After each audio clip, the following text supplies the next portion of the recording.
Hey guys, this is Chris with Piston Society Motorcycle Shop in Cincinnati. Going to give you a review today of the Sena 50R. Now the Sena 50 series comes in two models, the Sena 50S and the 50R.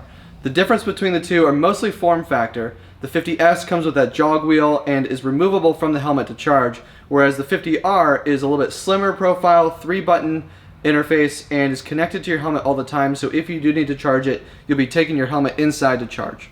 The reason we went with the 50R is because of its better waterproofness and just a slimmer profile. It does come with a little bit less battery life than the 50S, but we really like it because of the form factor being closer to the helmet. Initial installation was pretty simple. I went with the stick-on Velcro installation rather than the clip, just because it worked out easier. With my helmet, I've got it mounted on a Cryos Pro here, and it is a little bit higher than I'd typically like to mount it, but it worked out pretty well. I didn't notice any issues with reaching up to it while riding, so it's worked out pretty well as far as installation goes. Most of these come with very similar attachments. If you've ever installed any headset, you're probably pretty familiar with putting the speakers in and out, pulling the pads out. Every helmet's going to be a little bit different, but fairly simple to install. Now, with it being the lower profile, it has a 3-button interface on the side and then a single button on the back for the mesh intercom. It does work pretty well with a gloved hand. I was able to feel the sort of indents of the buttons. Didn't have any real problem there. The only issue I did run into while having a glove on my hand was opening up the antenna for the mesh network. It's a little bit hard just in general, but with a gloved hand it was very tricky. So just be aware, it's worth putting that antenna up at the beginning of the day before you actually have your gloves on. Now we ordered a dual package, so we did get 2 of them at the same time. From the factory, those are connected. Obviously, we opened the box, we turned them on, they immediately connected, no issue.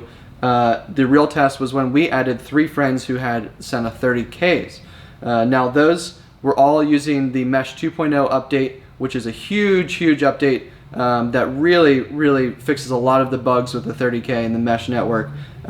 We were able to all open up our open mesh network, which is channel 1 by default, and all 3 connected to our 2 units instantly, no issue, no dropped connectivity throughout the weekend. Basically had no issues. I really appreciate this because I had a 30K and I spent a couple weeks out in Colorado with 11 guys and it was nothing but problems. That was on the older firmware update, which was Mesh 1.0. Now this new Mesh 2.0 that came out with the 50 series has really fixed all those issues. I've been thoroughly impressed by the mesh network here. Speaking of firmware updates, the new 50 series comes with a Wi-Fi enabled cable for charging. So when you're charging your helmet at home, it is constantly pinging your Wi-Fi network to check for any recent updates and automatically updates the unit, so you never have to worry about that. That was a big issue with the 30K. You had to log into their website to update your unit. It was kind of a hassle. I'm definitely pleased to see that they figured out a wireless hands-off version to keep you constantly updated on the newest firmware.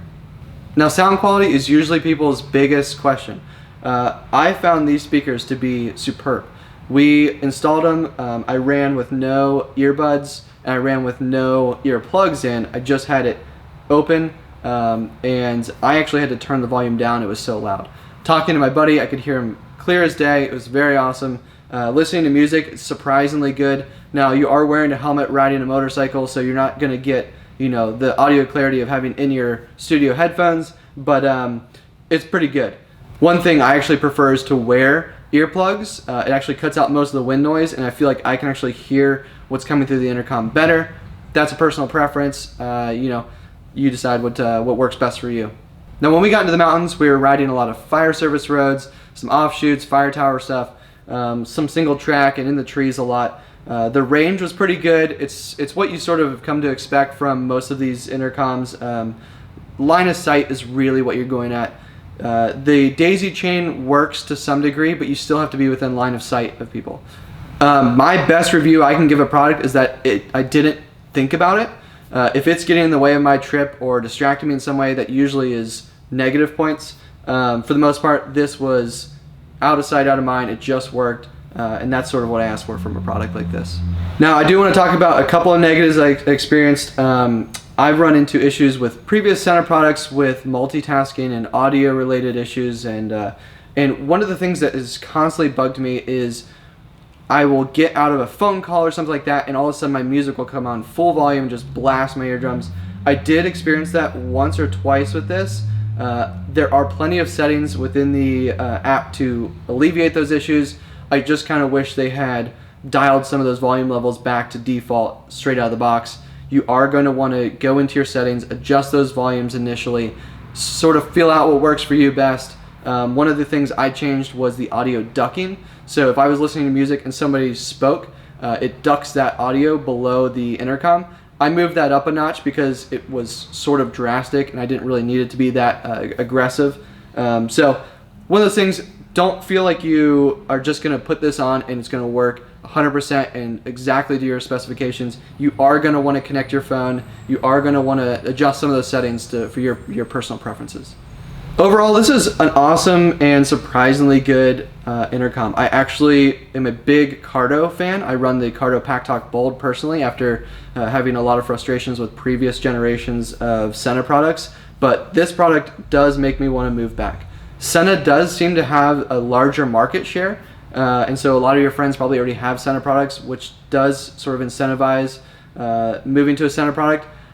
It's a big toss-up for me. I really enjoyed the Cardo. I love the Cardo PackTalk. It has had zero issues for me. It's worked. It's done everything Sena has said the 30K would do, but better. And this feels like an actual response to the Cardo PackTalk Bold in that it does all of the same things and it actually seems to work very well straight out of the box. If you have any other questions about the Sena 50R, feel free to ask those questions in the comments. We'll try and answer them the best of our knowledge. If you're interested in any more reviews like the Climb Cryos Pro here, let us know and we'll do some more gear reviews in the future.